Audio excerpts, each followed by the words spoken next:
गुरुत्वं विस्तारं क्षितिधरपतिः पार्वतीनिजात् नितम्बादाच्छिद्या त्वयि हरणरूपेण निदधे अतस्ते विस्तीर्णो गुरुरयमशेषां वसुमतीं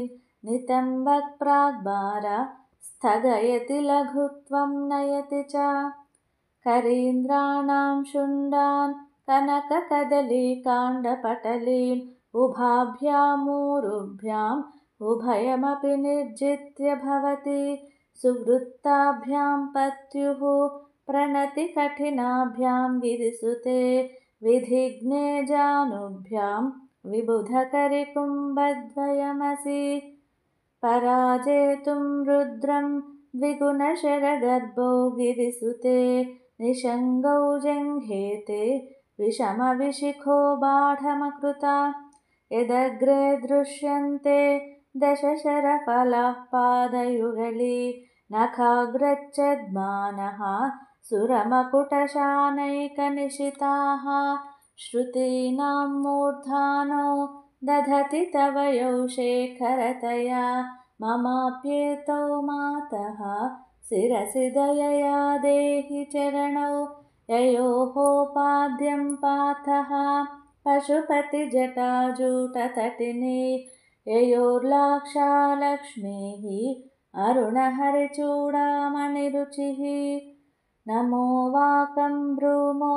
नयनरमणीयाय पदयोः तवास्मै द्वन्द्वाय स्फुटरुचिरसालक्तकवते असूयत्यत्यन्तं यदभिहननाय स्पृहयते पशूनामीशानः प्रमदवनकङ्केलितरवे मृषा कृत्वा गोत्रस्खलनम् अथ वैलक्ष्यनमितं ललाटे भर्तारं चरणकमले ताडयति ते चिरादन्तशल्यं दहनकृतमुन्मूलितवता तुलाकोटिक्वाणैः किलिकिलितमीशानरिपुना हिमानि हन्तव्यं हिमगिरिनिवासैकचतुरौ निशायां निद्राणां निशिचरमभागे च विशदौ वरं लक्ष्मीपात्रं श्रियमतिसृजं तौ समयिनां सरोजं त्वत्पादौ जननि जयतश्चित्रमिह किं पदन्ते कीर्तीनां प्रपदमपदं देवि विपदां कथं नीतं सद्भिः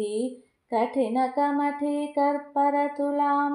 कथं वा बाहुभ्याम् उपयमनकाले पुरभिदा यदादायन्यस्तं दृशदि दयमानेन मनसा नखैर्नाकस्त्रीणां करकमलसङ्कोचशशिभिः तरुणां दिव्यानां हसत इव ते चण्डिचरणौ फलानि स्वस्थेभ्यः किसलयकराग्रेण ददतां दरिद्रेभ्यो भद्रां श्रियमनिशमह्नाय ददतौ ददाने दीनेभ्यः श्रियमनिशमाशानुसदृशीम् अमन्दं सौन्दर्यप्रकरा मकरन्दं विकिरति तवास्मिन् मन्दारस्तबकशुभगे यातु चरणे निमज्जन्मज्जीवः करणचरणः षट्चरणताम्।